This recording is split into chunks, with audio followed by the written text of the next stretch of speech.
Bismillahirrahmanirrahim. Myself, Muhammad Yusuf, teacher at Government Model School, Langkur, High School, Langkur. तो हम शुरू कर रहे थे chapter heredity and evolutions biology का क्लास 10 के। तो इसके अंदर हमने फर्स्ट 2 लेक्चर के अंदर हमने स्टडी किया गया कि एक तो मेंडल्स के लॉ ऑफ इनहेरिटेंस के बारे में, मोनोहाइब्रिड एंड डायहाइब्रिड क्रॉस के बारे में। इस लेक्चर के अंदर हम स्टडी करने जा रहे हैं how do traits gets expressed, यानी ट्रेड जो है कैरेक्टर और ट्रेड्स लिविंग ऑर्गेनिज्म के अंदर किस तरीके से अपने आप को एक्सप्रेस करते हैं, उस चीज़ के बारे में हम स्टडी करने जा रहे हैं। तो जो हमारा सेल्स रहते हैं, सेल के अंदर जो DNA, this DNA carry the information, genetic informations which transmit from one generation to next generation. यानी जितने भी सेल्स होते हैं, सेल के अंदर जो न्यूक्लियस हैं, न्यूक्लियस के अंदर जो है जो डीएनए जो प्रेजेंस रहते हैं, ये डीएनए क्या करते हैं, यानी जेनेटिक इंफॉर्मेशंस को जो है पेरेंट्स ऑफस्प्रिंग के अंदर ट्रांसफर करने में मदद करते हैं। अब सवाल ये है कि ये डीएनए जो है अपने आप को किस तरीके से एक्सप्रेस करते हैं। तो देखो कि जब कभी भी हम डीएनए की बात करते हैं, डीएनए के अंदर कुछ इंपॉर्टेंट कैरेक्टरिस्टिक्स होते हैं। सबसे पहला कैरेक्टरिस्टिक्स ये है कि डीएनए जो है खुद अपना एग्जैक्ट कॉपी बना देते हैं। डीएनए से डीएनए फॉर्मेशन होगा, that process is called replication. उस प्रोसेस को हम कहते हैं रेप्लिकेशन। दैट मीन डीएनए से जो है डीएनए फॉर्मेशन होना। फॉर एग्जांपल मान लो ये हमारा एक डीएनए, दिस इज डीएनए। अगर इस डीएनए से जो है एग्जैक्ट कॉपी अगर फॉर्मेशन हो, एक पैरेंटल दूसरा जो है न्यूली सिंथेसाइज्ड डीएनए हो, that process called replication. DNA से डीएनए फॉर्मेशन होना, उस प्रोसेस को हम कहते हैं रेप्लिकेशन। तो this replication is the auto catalytic function of DNA. ये ऑटो कैटालिटिक फंक्शन से डीएनए का, जहां पे क्या होते हैं, डीएनए से जो है डीएनए फॉर्मेशन होते हैं। तो दूसरा कैरेक्टरिस्टिक्स डीएनए का है कि डीएनए जो है एमआरएनए को फॉर्मेशन करते हैं, मैसेंजर आरएनए को फॉर्मेशन करते हैं। एंड डीएनए से जब कभी भी मैसेंजर एमआरएनए अगर फॉर्मेशन हो, दैट प्रोसेस कॉल्ड ट्रांसक्रिप्शन। इस प्रोसेस को हम कहते हैं ट्रांसक्रिप्शन। और इस मैसेंजर एमआरएनए से जो है, मैसेंजर आरएनए से जो है हमारा नेक्स्ट जो है प्रोटीन फॉर्मेशन होगा, और मैसेंजर एमआरएनए से प्रोटीन फॉर्मेशन होना, दैट प्रोसेस कॉल्ड ट्रांसलेशन। इस प्रोसेस को हम कहते हैं ट्रांसलेशन। तो सबसे पहले इस चीज को समझते हैं कि लिविंग ऑर्गेनिज्म के अंदर जो डीएनए, ये 2 इंपॉर्टेंट प्रॉपर्टीज को शो करते हैं। एक तो ऑटो कैटालिटिक फंक्शन, दूसरा जो है hetero catalytic function. Auto catalytic functions का मतलब होते हैं डीएनए से डीएनए फॉर्मेशन होना। हीटेरो कैटालिटिक फंक्शन का मतलब है डीएनए से एमआरएनए फॉर्मेशन होना, एमआरएनए से प्रोटीन फॉर्मेशन होना। डीएनए से जो एमआरएनए फॉर्मेशन होते हैं, उस प्रोसेस को हम कहते हैं ट्रांसक्रिप्शन। और ये जो ट्रांसक्रिप्शन प्रोसेस हैं, they take place inside the nucleus of a cell. ये सेल के न्यूक्लियस के अंदर होते हैं। नाउ एमआरएनए से जो है प्रोटीन फॉर्मेशन होना, दैट प्रोसेस कॉल्ड ट्रांसलेशन। इस प्रोसेस को हम कहते हैं translation. And this process take place inside the cytoplasm of a cell. ये जो प्रोसेस है, ट्रांसलेशन प्रोसेस है, ये सेल के साइटोप्लाज्म के अंदर होगा। In case of eukaryotic cell, eukaryotic cell के केस में। नाउ डीएनए जो प्रोटीन्स को बना देते हैं, जहां से जो है जो डीएनए जो है प्रोटीन्स को बना देते हैं, इसी प्रोटीन की वजह से लिविंग ऑर्गेनिजम्स के अंदर क्या आ जाते हैं, कैरेक्टर्स आ जाते हैं। तो देखो फॉर एग्जांपल अगर हम टाल की बात करें, टाल को हम रिप्रेजेंटेशन करते हैं कैपिटल टी, है कि नहीं है। टाल, जब हम मेंडल्स की बात करते हैं, मेंडल के अंदर जो टाल प्लांट्स है, प्योर टाल प्लांट्स, उनको हम रिप्रेजेंटेशन करते हैं capital T. This capital T is the genotypic character of this टाल प्लांट। और अगर हम ड्राफ्ट की बात करें, ड्राफ्ट को हम रिप्रेजेंटेशन करते हैं कैपिटल टी स्मॉल टी से। इसके बाद हम क्या करते हैं, यानी स्मॉल टी से ड्राफ्ट को, सॉरी, तो जब हम F1 जनरेशन प्लांट्स को निकाल देते हैं तो हम कहते हैं स्मॉल टी इस तरीके से आ गया। F1 जनरेशन के अंदर हमने कहा एक कैपिटल टी स्मॉल टी और दूसरा जो है capital T small T.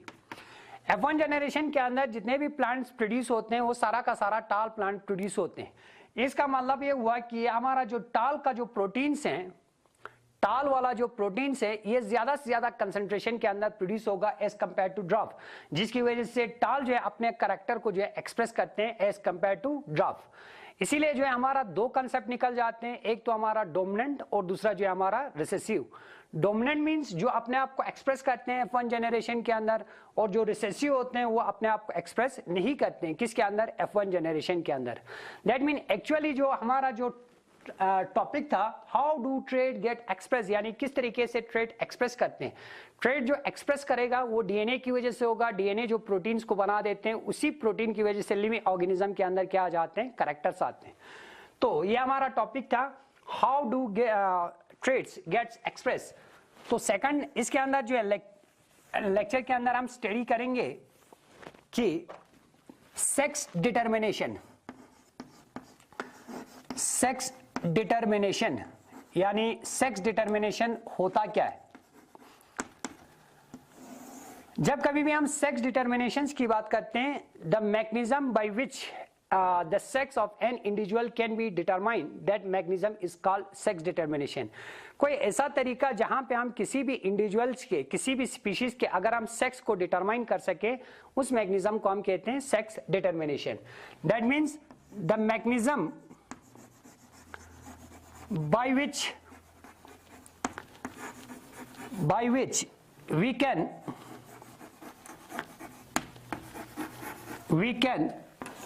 determine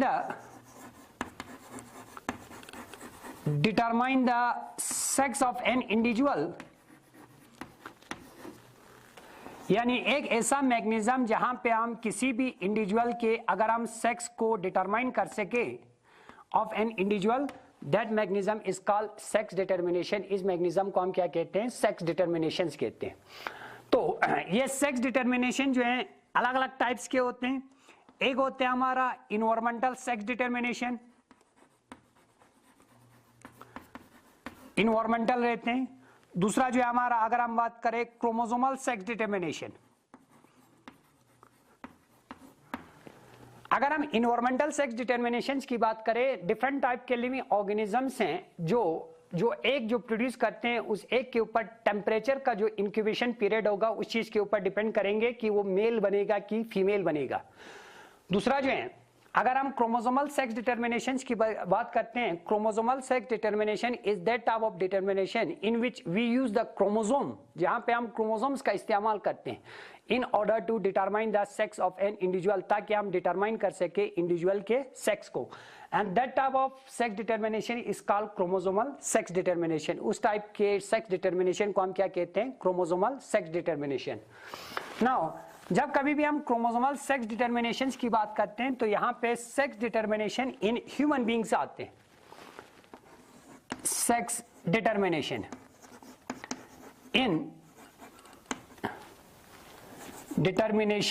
in human beings.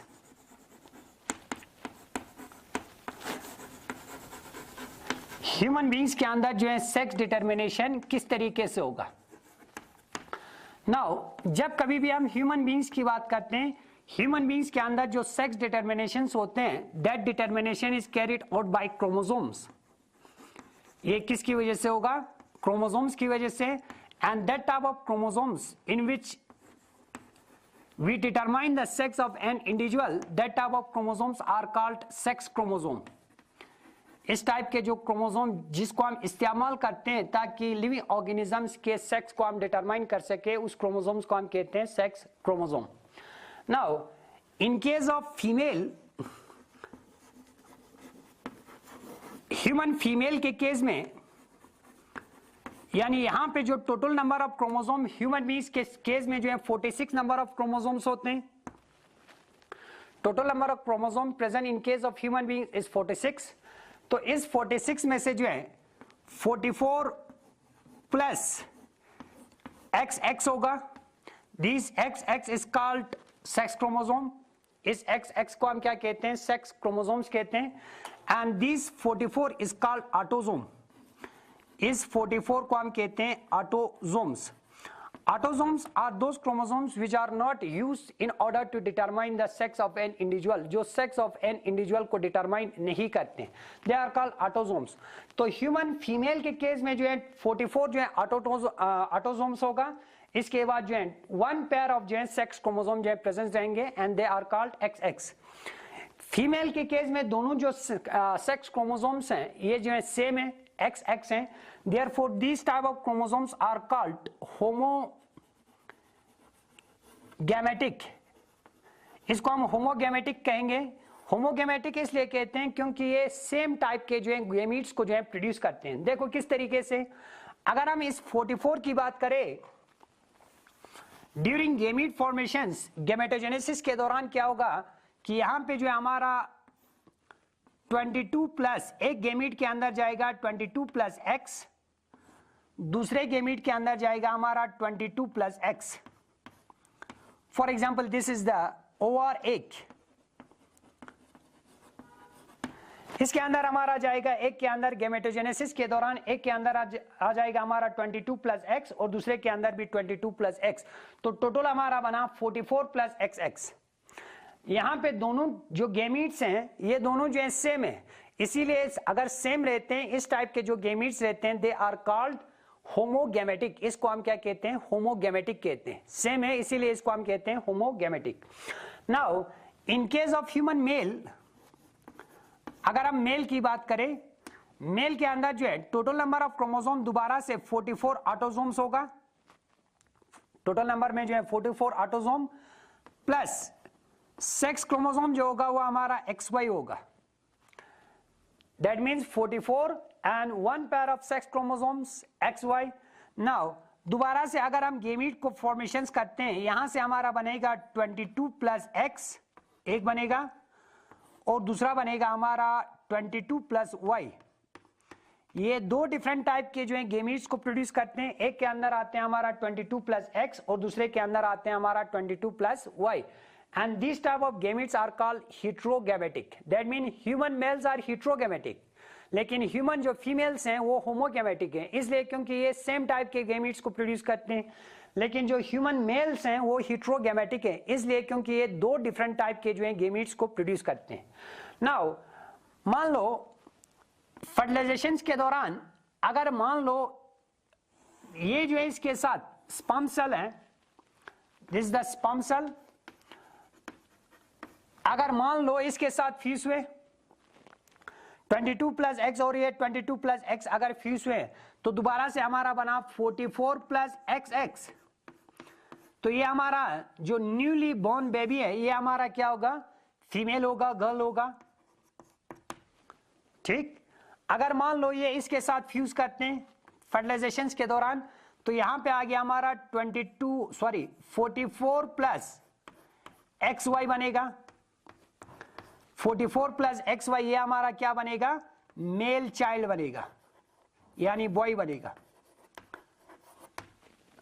This is the main sex determination in case of human being, यानी ह्यूमन बीइंग्स केस में जो है हम सेक्स डिटर्मिनेशन जो है क्रोमोसोम्स के थ्रू करते हैं, and that chromosomes are called sex chromosome.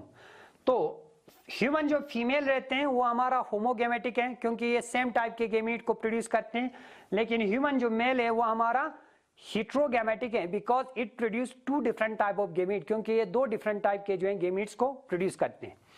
तो ये हमारा आ गया sex determination in case of human beings.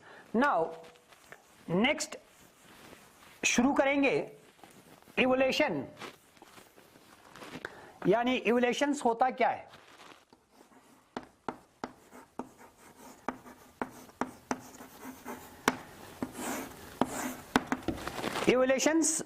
Evolution means gradual change take place in the living organism, and after a millions of years, this living organism is converted into a new species or new organism. Then the process is called evolution. यानी evolution एक ऐसा process है जहां पे ये एक sequence है, gradual change take place in living organism, यानी लिविंग ऑर्गेनिज्म के अंदर आहिस्ते आहिस्ते चेंज आना, जिसकी वजह से यही जो लिविंग ऑर्गेनिज्म है after a millions of year, हजारों साल के बाद यही जो लिविंग ऑर्गेनिजम्स हैं they are converted into a new organism. ये अगर न्यू ऑर्गेनिज्म के अंदर कन्वर्ट हो जाते हैं ड्यू टू वायरेशन की वजह से, that type of gradual change are called evolution. इस टाइप के जो ग्रेजुअल चेंज होते हैं उसको हम कहते हैं इवोल्यूशन। तो हर लिविंग ऑर्गेनिज्म के अंदर इवोल्यूशंस हुए। इवोल्यूशंस के लिए मिलियंस ऑफ ईयर की जरूरत पड़ते हैं। तो डिफरेंट टाइप के जो है हमारा यानी कुछ इंपॉर्टेंट जो है कैरेक्टरिस्टिक्स है जिसकी वजह से हम इस चीज को डिटरमाइन कर सकते हैं कि लिविंग ऑर्गेनिज्म के अंदर इवोल्यूशन हुए जरे। तो सबसे पहला जो है हमारा होमोलॉगस ऑर्गन है।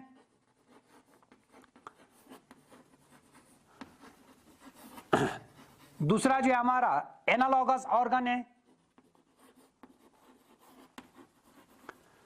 और तीसरा जो है हमारा होमोलॉगस ऑर्गन, एनालॉगस ऑर्गन और fossil. These are the few important evidence, यानी कुछ ऐसे एविडेंस हैं जिसकी वजह से हम ये बता सकते हैं कि लिविंग ऑर्गेनिज्म के अंदर इवोल्यूशंस हुए। जैसे कि इवोल्यूशंस के लिए एविडेंस है, जैसे कि हमारे पास होमोलॉगस ऑर्गन्स हैं, एनालॉगस ऑर्गन्स हैं या फॉसिल्स हैं। इनकी वजह से हमें ये एविडेंस मिलते हैं, ये सबूत मिलते हैं कि लिविंग ऑर्गेनिज्म के अंदर इवोल्यूशंस हुए हैं। तो सबसे पहले अगर हम होमोलॉगस ऑर्गन की बात करें, homologous organs are those type of organ, यानी होमोलॉगस ऑर्गन उस टाइप के ऑर्गन्स को कहते हैं homologous organ.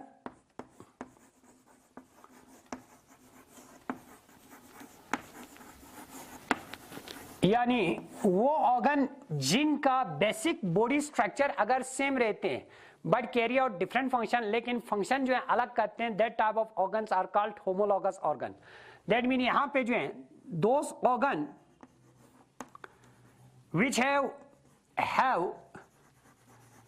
similar basic body structure but different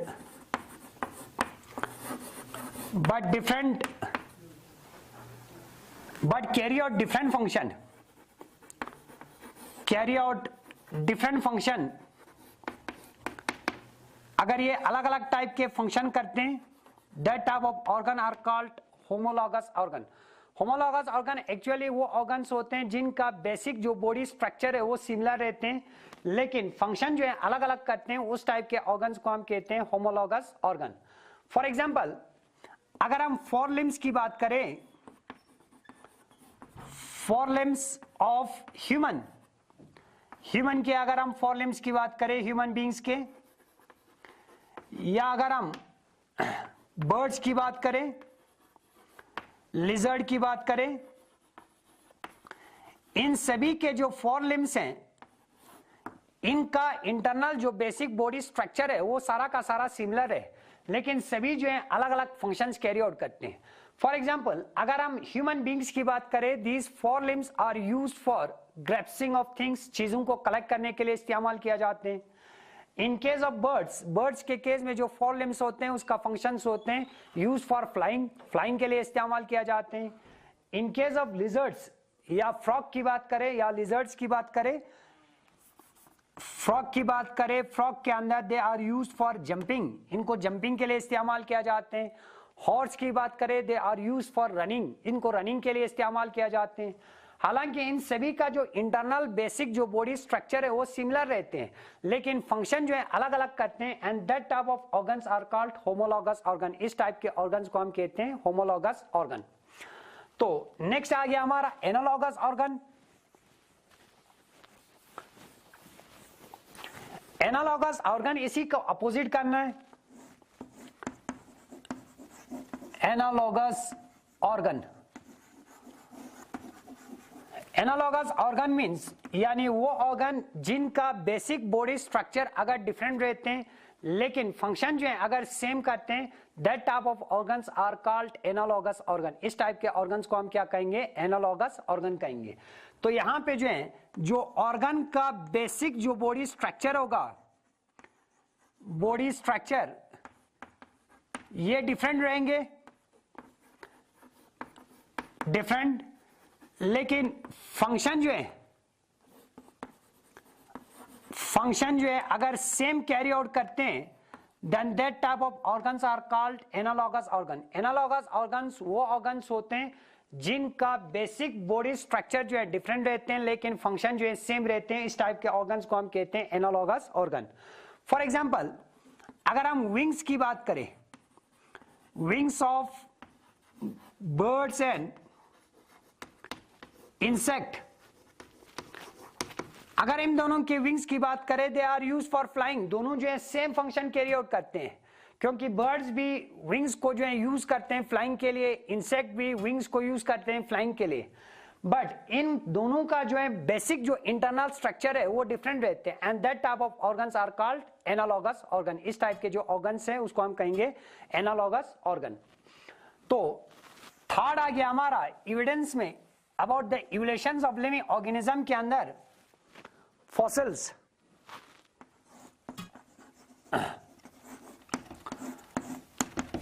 Fossils also provide information about the evolutions of an organism. Fossil भी हमें क्या प्रोवाइड करते हैं, इंफॉर्मेशन प्रोवाइड करते हैं कि लिविंग ऑर्गेनिज्म के अंदर इवोल्यूशंस हुए जरे। तो fossil means the death remains of plants and animal which are buried under the rocks, उसको हम क्या कहते हैं, फॉसिल्स कहते हैं। फॉसिल का मतलब होते हैं death remains of plants and animal which are buried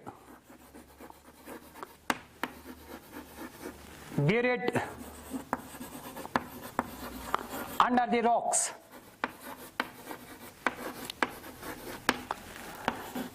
यानी जो डेथ रिमेन्स होगा किसी भी प्लांट्स और एनिमल्स का जो रॉक्स के अंदर, मोस्टली सेडिमेंट्री रॉक्स के अंदर अगर प्रेजेंस रहते हैं, दे आर कॉल्ड फॉसिल्स। इनको हम क्या कहते हैं, fossils.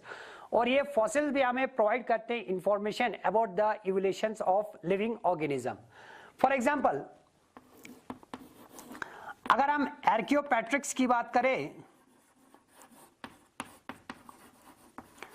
This Archaeopteryx is the connecting link between birds and reptiles. याद रखना आर्कियोपेट्रिक्स जो है एक फॉसिल्स है जो कनेक्ट करते हैं किसको, बर्ड्स और रेप्टाइल्स को जो है आपस में एक दूसरे के साथ कनेक्ट करके रखते हैं। That mean this Archaeopteryx it is a connecting link, ये हमारा एक कनेक्टिंग लिंक है बिटवीन बर्ड्स एंड रेप्टाइल्स। इनके अंदर दो इंपॉर्टेंट कैरेक्टरिस्टिक्स हैं, एक तो इसके अंदर बर्ड्स का भी कैरेक्टरिस्टिक्स है, दूसरा इसके अंदर रेप्टाइल्स का भी कैरेक्टरिस्टिक्स है, इसीलिए इसको हम कहते हैं Archaeopteryx is the connecting link between birds and reptiles. अगर हम आर्कियोपेट्रिक्स की बात करें, इसके अंदर जो बर्ड्स का कैरेक्टरिस्टिक्स है, इसके बॉडी के बाहर जो है फेदर ये बर्ड्स का कैरेक्टरिस्टिक्स है, इसके अंदर बीक होते हैं। तो these are the two important characteristics of birds. ये दो इंपॉर्टेंट कैरेक्टरिस्टिक्स है बर्ड्स का जो आर्कियोपेट्रिक्स के अंदर पाए जाते हैं। एक तो इसके बॉडी के ऊपर फेदर्स है, दूसरा इसके अंदर जो है बीक जो है प्रेजेंस है।